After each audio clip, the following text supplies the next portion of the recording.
that are up on the Infowars.com online video bookstore, now with over 25 T-shirts spreading the liberty message and a whole bunch of different ball caps. That's just the 3 newest. Don't tread on me and come and take it. All right, final minutes. I want to talk to Michael and Mass with Dr. Rand Paul website, randpaul2010.com or runrandrun.com for the Money Bomb coming up on the 20th of next month. We'll have him back on, maybe even his dad on. Ron Paul's on next week. My producer got the hours wrong, so he's on with us.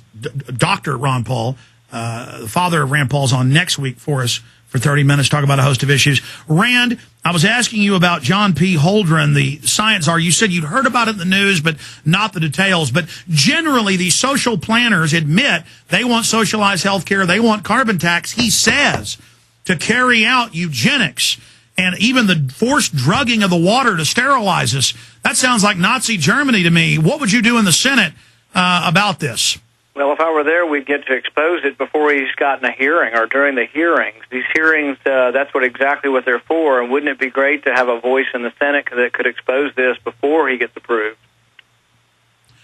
Dr. Paul, do you think the New World Order is going to succeed? I mean, we're really seeing an awakening happening right now that we couldn't have imagined years ago, but is it going to be enough? Well, I think when you go back, one way to look at it is probably 30 years ago, nobody thought there'd be one currency in Europe. Right now, most people don't think there could be one currency in our country, and yet the talk of the Amero is out there, and they poo-poo it, and they try to describe us as crazy or off the wall, but they are talking about it. And I think their way of getting to most things is gradualism, although I think Obama's doing a sudden move forward on a lot of things. I think there's a huge danger of it, and I think the problem is that we have so many politicians on both sides that are these career politicians, and the ones that evolve to the top of the Republican and the Democrat Party end up being the people who don't believe in anything, who really don't have any ideology, and they get pushed around by the New World Order types. The sellouts, the social climbers. Exactly. What, in 60 seconds, what can everybody do to make sure you run for Senate and you win for Senate? If you can go to our website, and if you can also pledge for the Money Bomb, we will turn this race completely upside down. If we raise $1 million on August 20th, there's no stopping us. We will have a odds-on even chance of winning our race if we raise $1 million in one day. It'll be a national story. Mm-hmm. It'll be a statewide story. It will be all over the press if we raise $1 million in one day. And the media loves to criticize you guys trying to raise money. How dare them? The globalists take our money, use it against us. You're asking for it if you want somebody in Washington to stop the thieving, stop the gang raping. Quickly, Michael and Mash, you got time for a 30-second question. Go ahead, Michael. Dr. Paul, got a good question, but I want to tell you right off the bat, I got $150 with your name on it, buddy. All right, thanks. All right.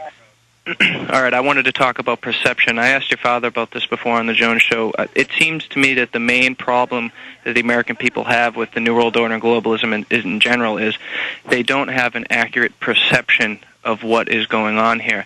Have you ever read things like The Effect of Science on Society, those type of weird psychology books that were written by like Skinner? Yeah, and written by the scientific dictators. I have read that. That's why I understand their attack profile. But Dr. Paul, are you aware of the psychological warfare systems they're using? Yes, I am. I have not read that book, The Effect of Science. Caller? Yeah, I was just hoping you could, perhaps before you make this run, educate yourself specifically on that, because it's these techniques that are going to be used against you, and if you understand it, it will be, it just won't work. Well, he's a smart guy. Yeah, and he's got guts and the Constitution, Bill of Rights, and that's enough. We're behind him. Dr. Rand Paul, we'll have you back on right before the Money Bomb. We'll have your dad talk about it as well. God bless you. Godspeed. And we really appreciate your time with us today. Thanks, Alex.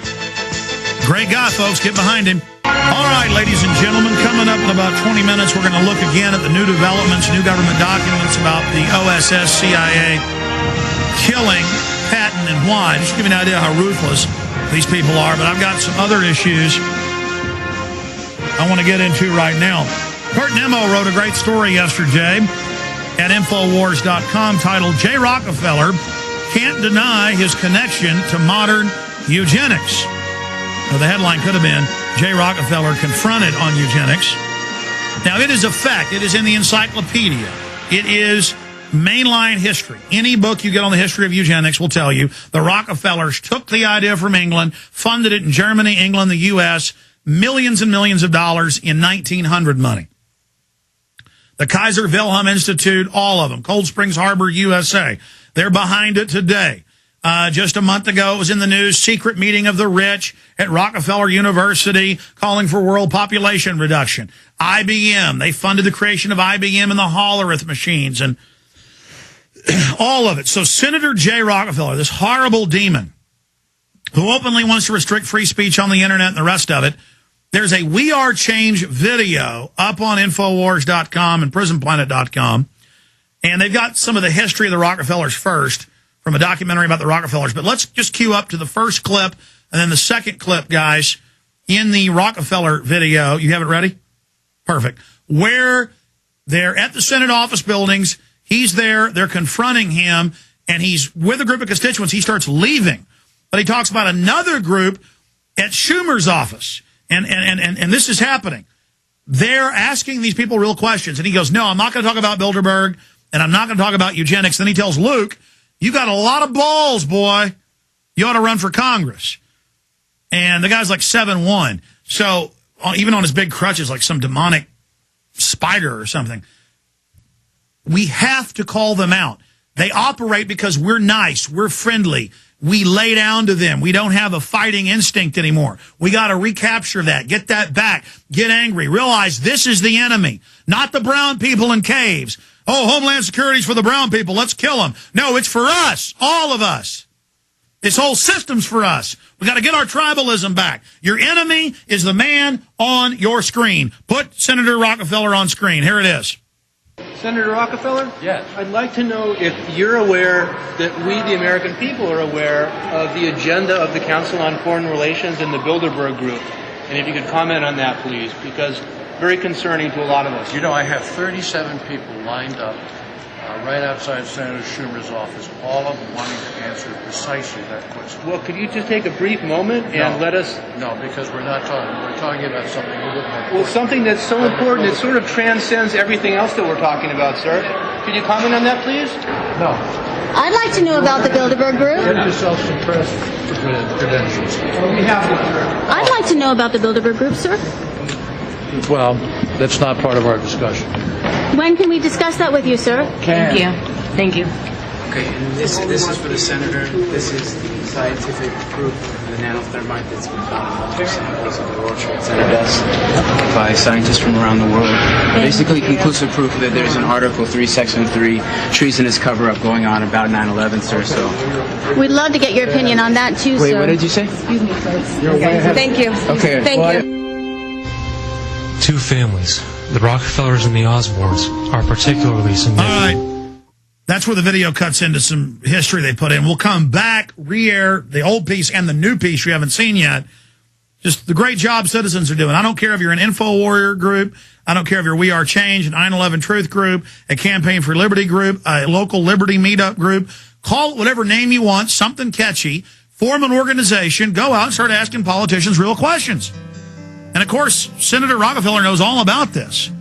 We're going to come back with Luke confronting him here in just a moment, but I want to commend Stuart, Luke, all the great folks from different We Are Change crews all over the world, all over the country being there. Just absolutely fabulous. Again, the article, J. Rockefeller Can't Deny His Connection to Modern Eugenics, confronted by reporters, is up on the site right now.